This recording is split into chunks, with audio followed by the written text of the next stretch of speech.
The one thing I always learned, I told this once to Joe Louis, I said I never remembered a case in which the challenger didn't go into the ring in perfect condition.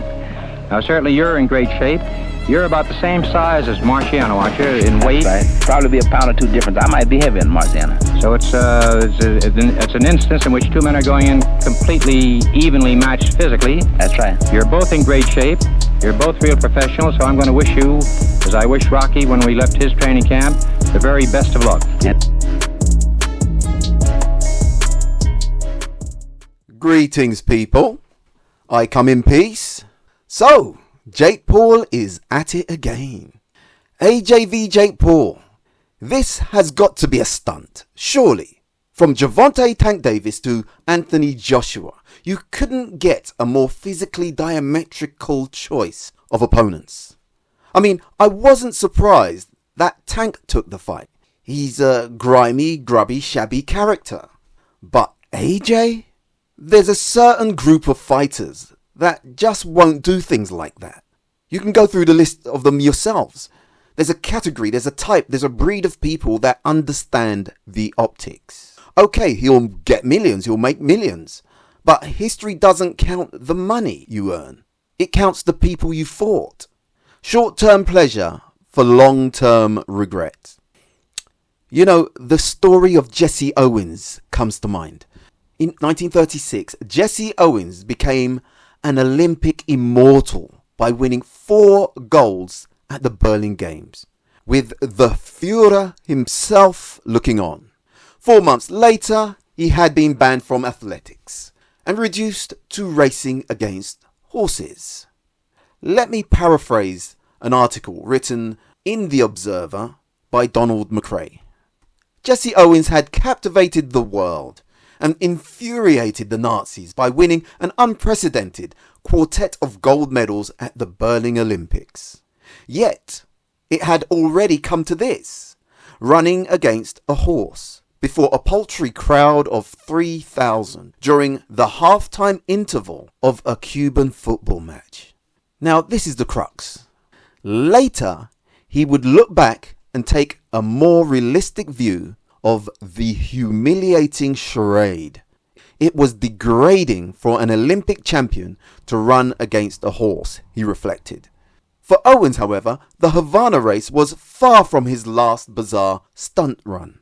In the ensuing years, he also raced trains, cars, motorbikes, baseball players, and even a dog. He goes on to say, "Those races made me sick." Owens said, "I felt like a freak." At just 24, his career as a serious athlete was over. Now, I say that to say this. AJ isn't under such pressure or in need of money to feed his family like Jesse Owens was. And Jesse still looked back with regret. He recognized that what he had to do wasn't in keeping with his station, his achievements, his status, his rank, his position that he earned. AJ has earned a particular position and he's willing to flaunt it for money. There is certain things money can't buy, and he has got enough of it, I'm sure. If AJ seeks legacy, legitimacy and esteem, this is not the way to go. You do things like that when you've got nowhere else to go.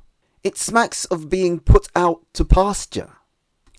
I did a video recently stating that AJ can make a last run at the title, get his head down and focus his attention and intention to shake things up.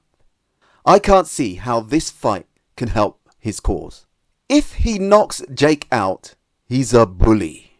If he doesn't, the shame will be excruciatingly exquisite.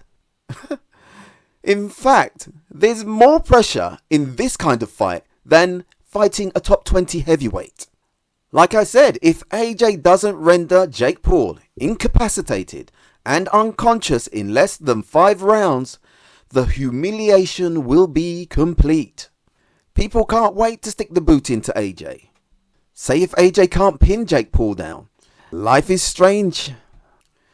AJ is a world-class Olympic gold medalist two-time world champion. Why detract from the established sporting etiquette, the essence of boxing, and depreciate your own character? AJ is considered boxing royalty, an exemplar of the sport. It's not as if he is destitute or owes the tax man. Look, everybody wants to see Jake Paul get knocked out, and the temptation for AJ, admittedly, has got to be huge, but the principle has to override that. I heard Jake Paul say he thinks AJ is chinny, stiff, and has no skills. But here's the thing.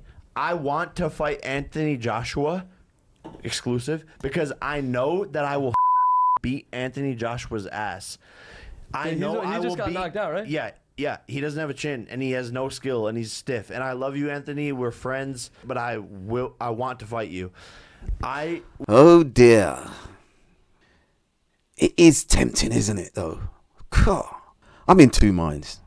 I really would like to see AJ iron him out and bring him back to reality. But being a solid professional, you're going to have to laugh him off. I remember when Ngannou was talking like that. And what happened to him was shockingly brutal and merciless. He was ruthlessly dispatched. It looked truly inhumane, cruel. Now, that was a hardened MMA heavyweight champion who is 6'4", and he weighed 272 pounds with an 83-inch reach and a neck size easily over 20 inches, surely. So Jake's delusional, grandiose claptrap is just ludicrous. He is, 6 foot, 200 pounds, with a 76-inch reach, probably a 16-inch neck.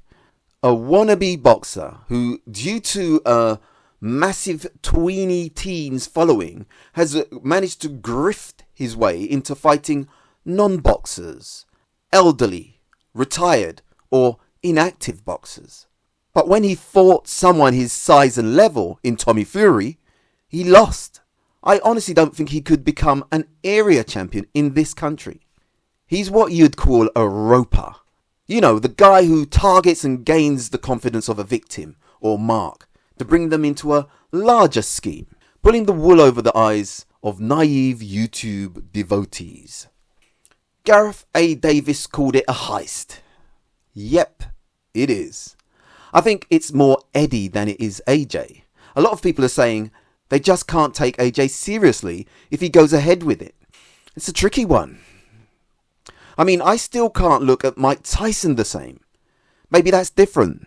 AJ's active. But there's still a dignity factor for me. There's significant incongruence here. Why did he go and train with Usyk? How does Jake Paul progress you? How does this enhance his dream of becoming 3-time world champion? It's just not the right direction. Eddie on TalkSport said, it's just a quick one before the plan. Greedy. Well, you know what they say about best laid plans of mice and men. Even the most careful and well thought out plans can go awry due to unforeseen circumstances. Hopefully he pulverizes Jake Paul emphatically and gives him a reality check on his limitations, reminding him of the levels in boxing. Interestingly, Ngannou hasn't been seen anywhere near boxing since. You know what? I don't think Jake will do it. He's pulling Eddie's chain, surely. Anyway, thanks for listening. Please subscribe if you like. But remember, choose life. Thank you. So, that's it, huh? Yeah.